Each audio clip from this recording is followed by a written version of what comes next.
Hello everyone. I, Nilima Salvi, working as Assistant Professor, Department of Pharmaceutics, Smriti College of Pharmaceutical Education, Indore. In previous video, we had discussed about the additive or excipients which are used in manufacturing of tablets, in which first we had started with the diluents. In diluents, we had started with the lactose and spray-dried lactose. These two diluents we already had discussed. Now, today we are going to start with the third diluent, that is starch. So, start with the starch.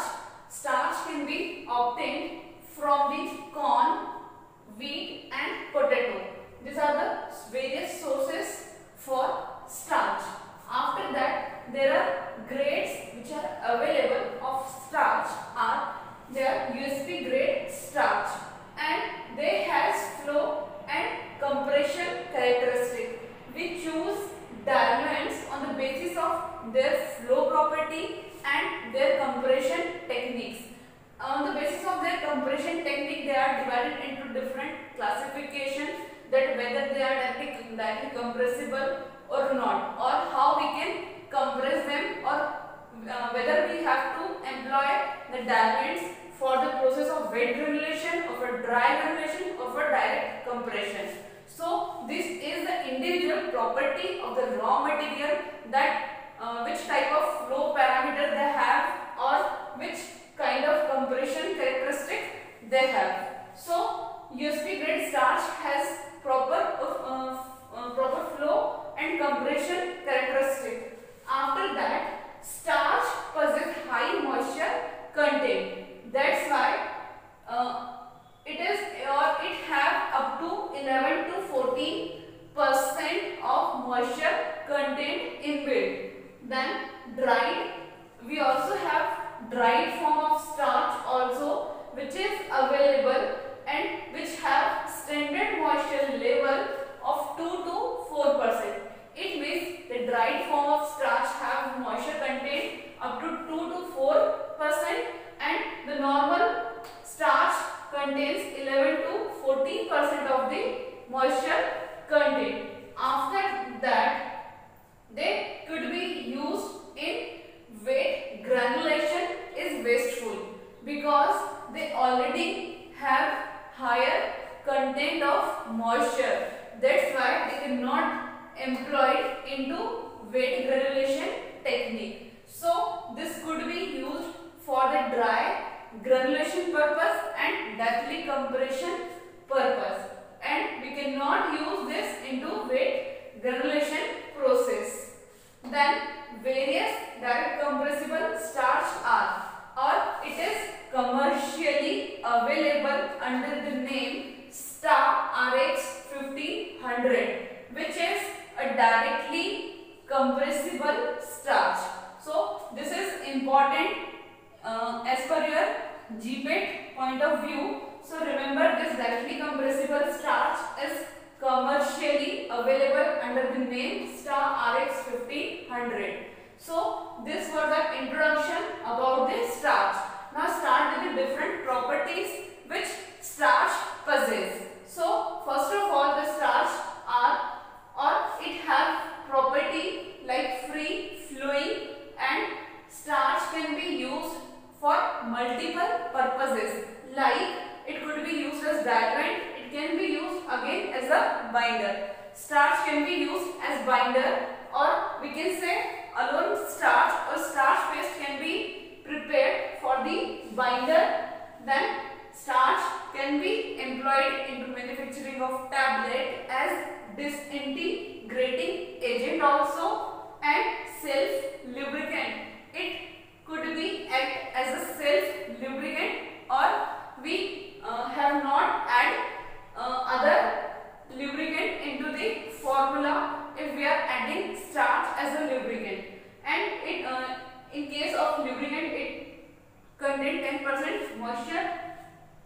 Starch generally more prone to softening when mixed with higher amount of magnesium stearate. When we mix starch with the magnesium stearate, it gets start softening of the content, and more than 0.5% of magnesium stearate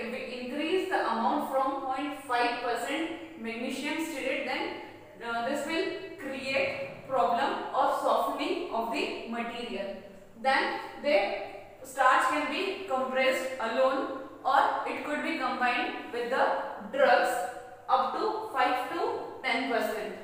And it could be compressed alone. That's why we are saying that it is that it can be used for direct compression purpose. Then it can be added, or starch can be added in a formula as a flow promoter. Those substances which have or which face problem regarding the flow characteristics, so for that purpose we can add starch as a flow promoter. 0.25% chloride silicon dioxide can be used as a flow promoter. Then there are two hydrolyzed starches are commercially available, which are named as Amdex and Cellular. So these are two hydrolyzed starch. In this, Amdex contain 90 to 92% dextrose along with 3 to 5% of maltose. So this is the combination for Amdex. After that, directly compressible starches are available, or starch have property of directly compression, and they can be used on place of mannitol, or we can say mannitol is much more highly expensive diluent. So for that we can replace some of the amount of mannitol with the starch, or directly compressible starch. Mainly this can be replaced in formulation of chewable tablets or some multivitamin tablets, because it possesses sweetness and smooth feeling into the mouth. After that, starch can increase hardness of the tablets after the compression. It means initially the tablet could have less hardness, but after compression, when the time the tablet could be more harder. So this was about the starch as a diluent. Next diluent is dextrose. So again it is type of sugar. So in dextrose is available as cellulose. Now this cellulose have two forms. One is hydrous and anhydrous form.